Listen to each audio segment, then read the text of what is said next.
The most powerful man in America had a choice: become a king or create a nation. This single decision left the fledgling country with a staggering question. How do you build a government strong enough to rule, but not so strong it becomes a new tyranny? This is the central paradox of the American experiment. In 1783, the United States was a nation on a precipice. The Revolutionary War had been won, but the peace was more fragile than the war itself. The country was not a cohesive whole, but a collection of 13 jealous states, united only by a flimsy set of rules and an immense amount of debt. The very men who had fought for liberty were now on the verge of turning their arms against the government that had forgotten them.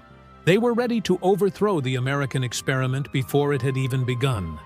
How did a nation born in rebellion against tyranny avoid becoming a tyranny itself?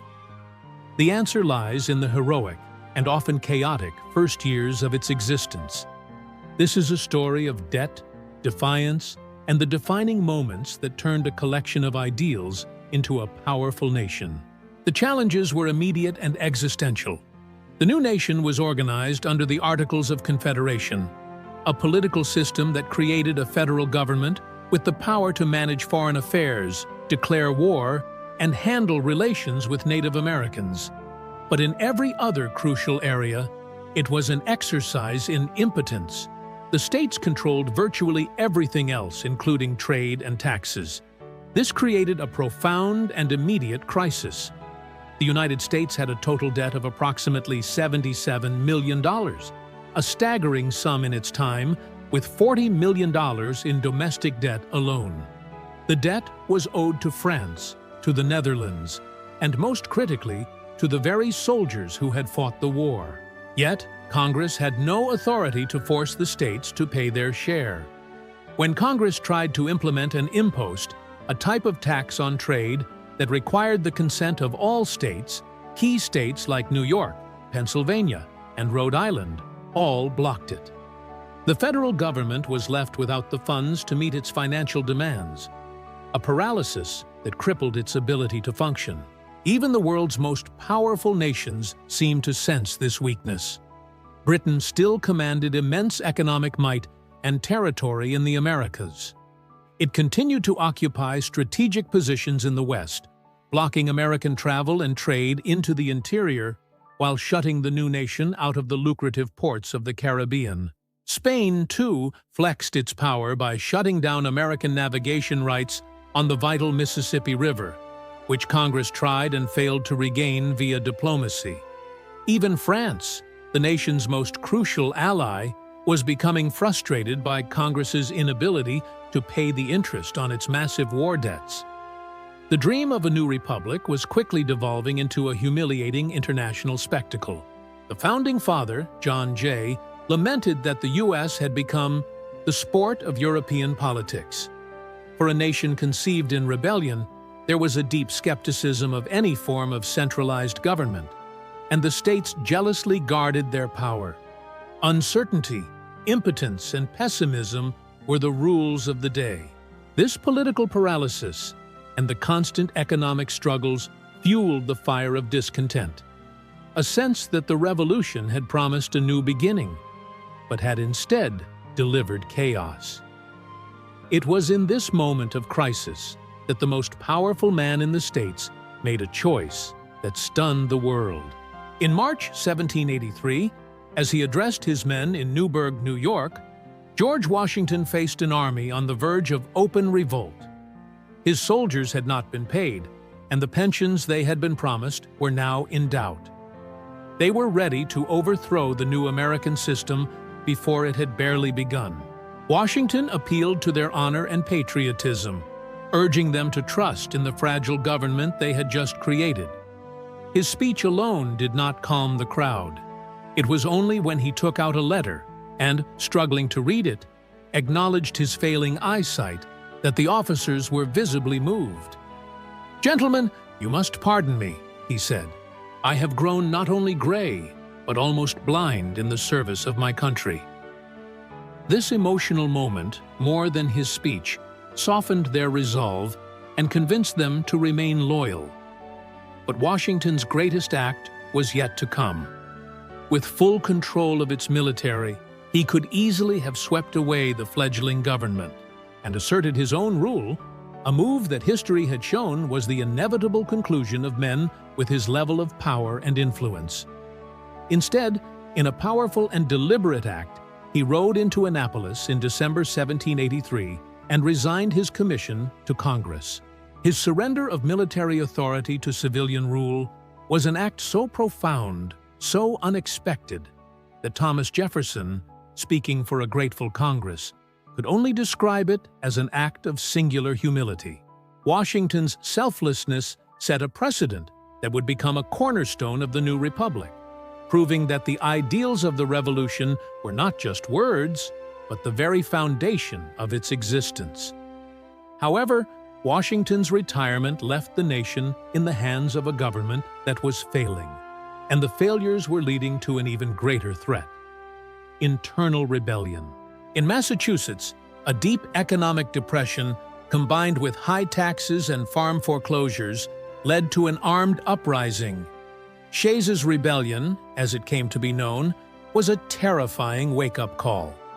The federal government, as designed by the Articles, was powerless to stop it.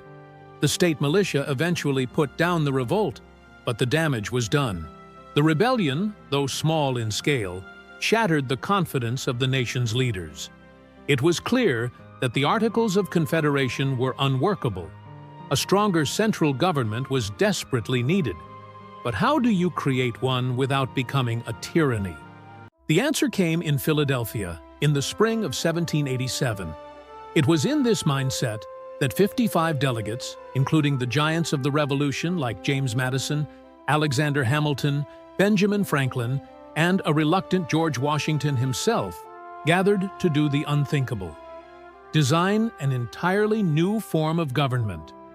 Over the next 4 months, behind closed doors, and with the weight of history on their shoulders, they would hammer out their vision for the Constitution of the United States, a document that would become the basis of the longest-standing political system in history. The convention needed to tackle several key issues. They needed a federal government that was capable of handling the nation's finances and disputes between states. They had to decide where state power stopped and federal power would begin. This new government needed to be strong enough to respond to crises like Shays Rebellion without remaking a tyranny like the one they had just gotten rid of. They also had to settle the question of how its legislature would be elected. This became a bitter contest between the small states, who wanted a system where representation was given to all states equally, and the large states, who demanded representation based on population. That left another question that would haunt the nation for centuries. What of the enslaved population? The system they devised was a stroke of political genius. It created 3 distinct branches of government: a legislature to make laws, an executive to implement them, and a judiciary to interpret them. Each branch was designed to check and balance the power of the others. Each branch also had strictly enumerated powers, and anything not explicitly given to them in the Constitution belonged to the states by default. To compromise between the demands of large and small states, the legislature in Congress would be split into the House of Representatives, with power given to states based on population, and the Senate, where all states received 2 senators each. As for enslaved people, they were counted as 3/5 of a person when it came to allocating state representation. The result was an entirely new political machine, a system built not just for the problems of the present, but for a long and difficult future. The great American experiment had finally found its foundation. On September 17, 1787, 39 delegates, including Washington, Franklin, Madison, and Hamilton, signed the final draft of the Constitution. But the battle was far from over. The Constitution still required ratification by at least 9 of the 13 states in order to become law, and the nation was soon divided. The Federalists, who backed the new Constitution, faced off against the anti-federalists who opposed it. Critics argued that it took too much power away from the states and created a new tyranny in the federal government. Others argued that the system did not do enough to empower common people and would be ruled by a narrow class of political elites. Supporters, however, countered that the new constitution would provide the federal government with only the necessary powers to avoid the paralysis that had plagued it under the Articles. In a monumental effort to win public opinion, James Madison, Alexander Hamilton, and John Jay published a collection of essays known as the Federalist Papers, which not only sought to gain support for the Constitution, but also laid out key principles of federalism, checks and balances, and separation of powers that would shape the nation's governance for centuries to come. The debate raged across the colonies, but state by state, the Constitution gained the support it needed. Delaware was the first, followed by Pennsylvania and New Jersey. Georgia and Connecticut ratified in January 1788. Massachusetts did the same in February after an intense debate, where the backing of revolutionary icons like Samuel Adams, John Hancock, and Paul Revere tipped the balance for the Federalists. Maryland went in April, South Carolina in May, and with New Hampshire's ratification on June 21st, the Constitution had its 9-state backing. Virginia, New York, and North Carolina would follow, leaving only Rhode Island, who would not settle on support until May 1790. The first presidential election was conducted through the Electoral College, and there was never any question over who would win. George Washington was the most popular figure in the United States, with a proven track record of loyalty, discipline, and humility that was perfect for a fragile new government concerned about ensuring the limits of its own power. Washington was elected unanimously by the delegates and sworn in as the first president of the United States on April 30, 1789.